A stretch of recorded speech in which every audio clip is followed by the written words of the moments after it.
Netflix helped me catch my cheating ex-wife. I came home from a double shift to a dark house, and a text from Danielle, my wife, saying book club had run long and she'd probably crash at Priya's place. Standard Wednesday. I dropped my keys in the bowl by the door, poured myself a glass of water, and flopped onto the couch to watch something before I passed out. Her profile was already streaming that crime series she'd made me promise not to start without her. The one she'd added to our list 2 weeks ago tapped that little bookmark and said we'd binge together on a rainy weekend with takeout and no phones. I stared at the screen. The progress bar sat at 31 minutes into episode 1. I picked up my phone and typed her a message with a laughing face. Hey, Netflix is being weird. It says you're watching our show right now, LOL. The 3 dots appeared right away, then disappeared, then appeared again. Then the stream cut out, not paused, cut, like someone had yanked the batteries out of the remote the instant my text hit her screen. I refreshed the app. Her profile showed nothing playing. The show had vanished from her continue watching row entirely, like it had never been there. My thumb hovered over her name. I called. She picked up on the 6th ring, her voice too high and a little out of breath. Hey, everything okay? Were you just watching something on Netflix? A pause. A long one. What? No, I'm at Priya's. We're just finishing up wine and talking books. Why? I could hear a low hum in the background. A television maybe, but no voices. No book club chatter. No group of women laughing over Merlot. Just that hum and the sound of her breathing. Your profile was playing our show. The crime one you told me not to start without you. That's so strange. Her tone changed. Went smooth and deliberate. Maybe somebody got into our account. You should reset the password when you get a chance. It stopped the second I texted you about it. I don't know what to tell you, babe. She laughed, but it landed flat like a line she'd rehearsed on the drive over. Netflix does glitchy stuff all the time. My phone's been laggy all week too. I didn't say anything. I just let her keep talking, keep filling the silence. Listen, I should go. Priya's pouring the last glass, and we're in the middle of a whole thing about the ending. I'll be home tomorrow afternoon, okay? Love you. She hung up before I could get a word out. I sat there on the couch, holding my phone, staring at the TV, where her smiling profile icon looked back at me. The show she'd begged me to save. The one that had been playing on her account while she was supposedly across town discussing a novel. I opened the location app we'd installed years ago, back when she used to worry about me driving home from late shifts on icy roads. Her little green dot sat right where she said it would be, parked at Priya's building on the east side. I went to bed. I didn't sleep. She walked in the next day at 12:40, wearing yesterday's mascara and a denim jacket I'd never seen before. Her hair was twisted up in a clip instead of the loose waves she always did when she stayed over at Priya's, because she said Priya had a curling iron she liked. Hey, she set her bag on the counter and made a straight line for the coffee maker. How was book club? Good. We got a little off topic. Priya's stressing about her sister's wedding, so we mostly talked about that. I pulled out my phone and opened social media. Priya had posted all night. I thumbed through the stories. There was Priya with 2 other women at a rooftop bar downtown, string lights and cocktails, timestamps running from 8 until almost midnight. No Danielle in a single frame. Looks like Priya had a good night at that rooftop place. Danielle's hand stopped halfway to the mug. What? She posted a bunch of stories. Looked like a fun spot. What time did you 2 head back to her apartment? She turned slowly, her face going careful. Oh, yeah, we stopped there first before book club. I didn't feel like drinking, so I ducked out early and went back to her place to wait. She posted from the rooftop until almost midnight. You said book club ran long. It did. After. She poured her coffee with a focus that was too intense for pouring coffee. Priya stayed at the bar. I left early. I don't get why you're grilling me about this. You said book club, then you said the rooftop. Now you're saying you left early and waited at her place. Which one is it? You're twisting everything. Her voice climbed. It was a normal night. I don't know why you're being so intense right now. And our show, the one that was playing on your Netflix. She set the mug down harder than she needed to. Coffee jumped over the rim and onto the counter. I already told you. I don't know what happened with that. Maybe I bumped it before I left the house. Maybe it was a glitch. Why are you turning this into a whole thing? I watched her wipe up the spill with a paper towel. Her hands weren't steady. I'm not turning it into anything. I'm asking a question. Well, it feels like an accusation. She snatched her bag off the counter and headed for the bedroom. I'm taking a shower. The door shut behind her, and I heard the water start almost immediately. None of the usual 15 minutes of her sorting through clothes and scrolling her phone first. I sat at the counter and opened our account online. I'd never once looked at the detailed call log. Never had a reason to. The shower ran for 40 minutes. I spent the rest of Thursday going through our phone records line by line. Danielle came out wrapped in a towel and went straight to the bedroom without a glance in my direction. The door closed. I heard drawers sliding open and shut. The sound of her getting dressed behind a barrier that hadn't been there 2 days ago. When she finally came out, she was wearing leggings and one of my old hoodies, her hair still wet. She grabbed her keys off the counter. I'm going to run a couple errands. You need anything? Where? Pharmacy? Maybe the grocery store. I nodded. nodded. She scooped up her keys and left. Through the front window, I watched her back out and turn right, the opposite direction from both the pharmacy and the store. I opened the call log on my laptop. Her number showed up beside one other number 41 times over the past month. Texts, mostly. Some calls, 10 minutes, 18 minutes, half an hour. The most recent call had been at 10:51 the night before, right around the time she said she was winding down book club with a last glass of wine. I copied the unknown number and ran it through a reverse lookup site. No name came back, just a carrier and a city. My phone buzzed. Danielle had posted to social media a photo of a latte with a leaf drawn in the foam at a coffee shop I'd never heard of. Captioned, "Reset Day." The location tag put it 40 minutes north of us. Not the pharmacy, not the grocery store. I called Priya. She answered on the second ring. "Hey, what's going on? Quick question. Did Danielle stay at your place last night?" A pause. "Priya? Yeah, she did. Why?" "I saw your stories from the rooftop bar. Were you two together?" A longer pause, then, carefully, "She came over after. Later on." "How much later?" "I don't know exactly. Maybe 1. I wasn't watching the clock. She told me she left the bar early and went to your place to wait it out." Priya went quiet for 3 full seconds. "Look, I really don't want to get in the middle of whatever this is. You should talk to Danielle. I'm trying to. She's not giving me straight answers." "Then that's between the two of you." Her voice flattened out. "I've got to go. I'm at work." She hung up. I sat there staring at the call log. Priya had lied for her, smoothed it over, which meant either Danielle had asked her to, or Priya knew something she didn't want to be the one to say. I texted Danielle, called Priya. Her version doesn't match yours. The 3 dots appeared right away, then vanished, then came back. My phone rang. "Danielle, what are you doing?" Her voice was tight. "Why are you calling my friends and interrogating them? I'm trying to understand why nothing about last night adds up." "It adds up fine." Priya's confused. "She had a lot to drink. I told you. I went over after she got home from the bar. You told me you left the bar early to wait at her place. Now it's you went over after she got home. Those are 2 different nights. You're twisting my words again. This is crazy. Then help me out. Walk me through exactly what happened." She went silent. I could hear road noise, other cars going past. "Where are you right now?" I asked. "Running errands, like I said. You posted from a coffee shop 40 minutes north." "Oh my God." Her voice cracked. "Are you tracking me? Are you stalking my social media now? I'm trying to figure out what's going on." "What's going on is you're acting insane. I went to get a coffee. I'm allowed to get a coffee. I'm allowed to have a life that doesn't involve reporting my location to you every 10 minutes. That's not what this is about." "Then what is it about?" "Because from where I'm sitting, you're being controlling and paranoid, and I don't even recognize you right now." I didn't say anything. I just waited. "I'm going to finish my errands," she said finally. "When I get home, we need to have a real conversation about boundaries." She hung up. I pulled up our shared credit card statement. There was a charge from the night before at 11:52. A hotel 3 exits down from Priya's building. 1 room, 1 night, $162. Not Priya's apartment. A hotel. I took a screenshot and texted it to her. "You weren't at Priya's." This time the 3 dots never came. The message showed delivered, then read, and then nothing. I waited 10 minutes, then 20, then an hour. My phone finally buzzed at 3:40. "We need to talk when I get home." Not a denial, not an explanation, just "we need to talk." I walked out to the garage and opened the door of her car, the one she'd left behind when she took mine that morning. The inside smelled like a men's cologne I didn't own, sharp and cedar. A parking receipt sat in the cup holder from a garage downtown, dated 2 nights earlier, the night she'd told me she was covering a late inventory count at work. I carried it inside and set it on the counter next to my laptop, where the call log still glowed on the screen. Then I sat down and waited for her to come home and tell me more lies. Danielle walked through the door at 6:10, carrying 2 grocery bags she must have grabbed to make the errand story hold up. She set them on the counter without looking at me and started unloading vegetables, like it was any ordinary Thursday night. "We need to talk," I said. "I know." She pulled out a bag of oranges and set them in the bowl one at a time. "You've been acting really off, and I think we need to lay down some ground rules about privacy." I slid the hotel receipt across the counter. It stopped next to the oranges. She glanced at it, and her hand went still. "You told me you stayed at Priya's," I said. "That's a hotel charge from Wednesday night." She picked it up and studied it like it was written in another language. "Where did you get this?" "Your car. The one you didn't drive today. You went through my car." "Answer the question. Why were you at a hotel when you told me you were at Priya's?" She set the receipt down slowly. "Priya and I had a fight. A bad one. About her sister. I didn't want to stay there after that, so I got a room for the night. I didn't tell you because I knew you'd blow it up into something it wasn't." "What about the cologne in your car?" "What cologne?" "Your car reeks of men's cologne." "It's not mine." She laughed, thin and hollow. "That's what this is. My car smells different, so I must be cheating. Someone from work carpooled with me. I gave a guy a ride. I don't keep a list of everyone who's ever sat in my passenger seat." I turned my laptop toward her. The call log filled the screen. 41 calls and texts to the same number in a month. "Who is it?" Her face lost its color. She stared at the screen for a long moment, then looked back up. "That's a coworker." We're on a project together. We have to be in contact constantly. At 10:51 at night, when you're supposed to be at Priya's finishing wine. Yes, work doesn't stop at 5. Sometimes we go over things after hours. What's their name? She hesitated. Why does that matter? Because if it's just a coworker, you should be able to say their name without thinking about it. Julian. His name is Julian. He's in my department. Look him up if you don't believe me. Why haven't I ever heard about him? Because I don't come home and recite every person I work with. You've never cared about my coworkers before. Why now? I pulled up the parking receipt from the downtown garage 2 nights ago when you said you were covering a late inventory count. She snatched it off the counter. We had a working dinner near the office. We were finalizing the project. This is completely normal. You said inventory. You said you were on the floor counting stock. I was working. We worked over dinner. Is that a crime now? Her phone buzzed on the counter. She grabbed it instantly and flipped it face down. Who was that? None of your business. If you're not hiding anything, show me. No. She held the phone against her chest. I'm not going to hand over my private messages because you've decided to turn into some paranoid version of yourself. I'm paranoid because you're lying to me. I'm not lying. I'm living my life. And apparently that's a problem now. She grabbed her keys and her bag. I need some space. This is too much. Where are you going? Out. Away from you and this interrogation. I'll come back when you've calmed down and we can talk like adults. She started for the door. If you walk out right now, I'll message Julian myself to confirm your timeline. She froze with her hand on the knob. What? I have the number. I'll ask him about the project and the late calls directly. She turned back slowly. You wouldn't. I will if you won't tell me the truth. We stood there staring at each other across the kitchen. That's completely inappropriate, she said finally, dragging a coworker into our marriage. Then stay and talk to me. Explain all of it in a way that actually makes sense. I already explained. You just won't believe me. She opened the door. I'm staying at my sister's tonight. Maybe by tomorrow you'll hear how ridiculous you sound. She left. The door clicked shut. I picked up my phone and looked at Julian's number. My finger hovered over the call button. Then I opened a browser instead and typed Julian and the name of her company. 3 results came back.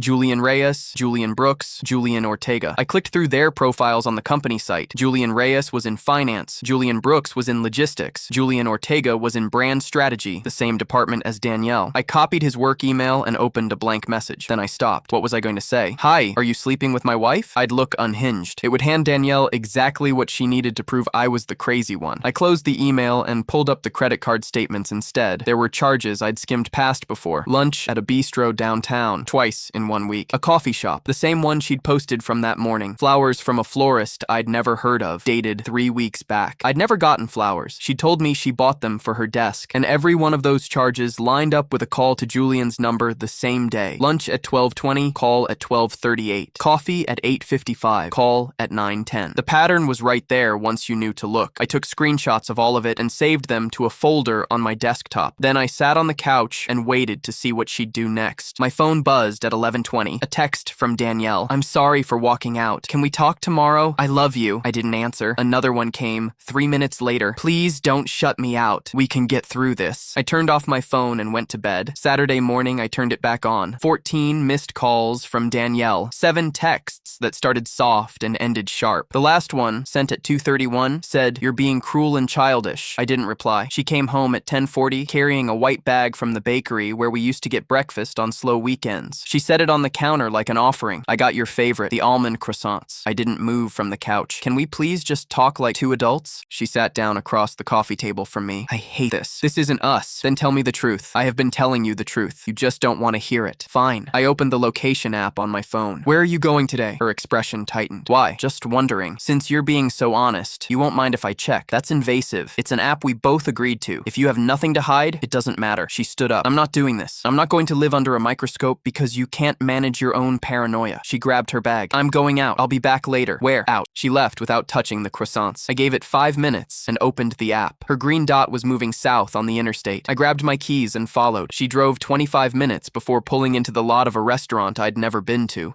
a place with big front windows and hanging plants. I parked 4 rows back and watched her go inside. Through the glass, I could see her scanning the room. Then she walked to a booth in the back where a man was already waiting. He stood as she came up. They hugged, not a quick pat, a real one, the kind that goes on a beat too long. I took photos through the windshield. The angle wasn't perfect, but I could see them clearly. She slid into the booth across from him and reached over the table to put her hand on his. I zoomed in and took more. Then I sent them all to myself and sat there trying to figure out what to do. After 40 minutes, they came out together. She walked to her car. He walked to his. They stood between the two, talking for another 10 minutes before she leaned in and hugged him again. I followed him when he pulled out. He drove to an apartment complex 12 minutes away and parked in front of Building D. I wrote down the address and headed home before Danielle could get there first. She came through the door at 3:15 with shopping bags from stores she obviously hadn't set foot in. "How was your day?" I asked. "Fine. Ran some errands. Needed to clear my head." "Where'd you go?" "Just around. A few different places." She held up the bags. "Found some cute stuff. Did you eat?" She paused on her way to the bedroom. "Yeah, grabbed something out." "Why?" "Just asking." "Where?" "Some little sandwich place. I don't remember the name." She disappeared into the bedroom before I could get anything else out. I forwarded the photos to my personal email and saved copies in 3 spots. Then I looked up the complex where Julian had parked. The leasing site showed floor plans and a pool. 2 bedrooms, starting at $1,500 a month. Danielle's sister called me that evening while Danielle was in the shower. "Hey, can we talk?" Colleen sounded strained. "Danielle's been staying with me, and she's a wreck. She says you've been accusing her of things that aren't true. Did she tell you about the hotel?" "She said she stayed there after she and Priya had a fight." "That sounds reasonable to me." "Did she tell you about Julian?" Silence. "Who's Julian?" Colleen asked. "The co-worker she's been calling and texting non-stop. The one she had lunch with today at a restaurant off the highway. She told me she was at the mall. She sent me a photo from the mall." "She sent you a photo from a mall while she was actually at lunch with another man." "I have pictures, Colleen." More silence. "Look," Colleen said carefully, "I don't know what's happening between the two of you, but Danielle's my sister. She's never once cheated on you. If she says nothing's going on, I believe her, even when the evidence says otherwise. Evidence can look like a lot of things. Maybe this Julian is just a friend. Maybe she didn't tell you because she knew you'd react like this, so it's my fault she's lying. I didn't say that. I just think you owe her the benefit of the doubt. Marriage runs on trust. Trust goes both ways. Then maybe ask yourself why you don't trust her anymore." Colleen's voice went cold. "Danielle said you've been going through her stuff, tracking her phone, calling her friends. That's not normal. Neither is lying about where you are and who you're with. I think you both need to step back and figure out if you even want this marriage." She hung up before I could answer. Danielle came out of the bathroom wrapped in a towel. "Who was that?" "Your sister." "What? Telling you I'm crazy and you're innocent?" Danielle sat on the edge of the bed. "She's right. You are being crazy. This whole thing is out of control." I held up my phone with the restaurant photos. "Who is this?" Her face drained. "Were you following me?" "Who is he?" "That's Julian. I told you about him. We were talking about work. You were holding his hand." "I wasn't holding his hand. I was being friendly. We're close. We work together. That's what people do." "You hugged him twice." "So what? I hug people. It doesn't mean anything." "You lied about where you were. You said you went shopping and grabbed a sandwich. You were at a restaurant with him for 40 minutes. Because I knew you'd act exactly like this." Her voice cracked upward. "I knew if I said I was having lunch with Julian, you'd lose it and make it into an affair that isn't happening. Then why lie? If it's just work, why hide it? Because you've made it impossible to tell you anything. Everything I do gets twisted into proof of something that isn't real." She stood and started pulling clothes from the dresser. "I can't live like this. I can't be with someone who watches and accuses me every second. Then tell me the truth and I'll stop watching." She pulled on sweatpants without looking at me. "The truth is, you've turned into somebody I don't know, controlling and paranoid, and I don't know how to fix it. Maybe start by not lying about where you are. I'm going back to Colleen's." She threw clothes into a bag. "I need space. From you. From all of it. Running doesn't make you look innocent. I'm not running. I'm protecting myself from someone treating me like a criminal." She zipped the bag. "When you're ready to talk like a rational adult, let me know." She left again. I sat on the bed and pulled up the photos again. Danielle and Julian in the booth. Danielle's hand over his. Danielle hugging him in the parking lot. All of it laid out in sharp digital frames she'd already waved away as friendship and co-workers being close. My phone buzzed. A text from a number I didn't know. "This is Priya. Danielle told me what you've been doing. Leave her alone. You're harassing her and it has to stop." Then another from a different number. "Hey man, this is Julian, Danielle's co-worker. She told me you've been following her and taking pictures. That's really not okay. She's just trying to do her job. Back off." I stared at both. Danielle had gotten out ahead of it, fed everyone her version before I could show a single receipt, turned me into the villain stalking his innocent wife while she just tried to live. I checked the location app. Her dot was at Colleen's. When I drove past, Julian's car was parked right out front. I took a photo and waited. At 10:05, the building door opened. Julian came out first, then Danielle. They stood under the entrance light talking for a couple minutes before he leaned in and kissed her. Not on the cheek, not a friendly goodbye, a real kiss, and she kissed him back. I took photos. My hands were steady. I didn't shake or shout or do anything except record what was happening 30 feet in front of me. They broke apart and Julian walked to his car. Danielle went back inside. I waited until he drove off. Then I called Colleen. She answered right away. "What do you want? Is Danielle there with you?" "Yes." "Why? Can you put her on?" "No. She doesn't want to talk to you right now. I just watched her kiss another man in your parking lot." Silence. "That's not funny," Colleen said. "I'm parked outside your building right now.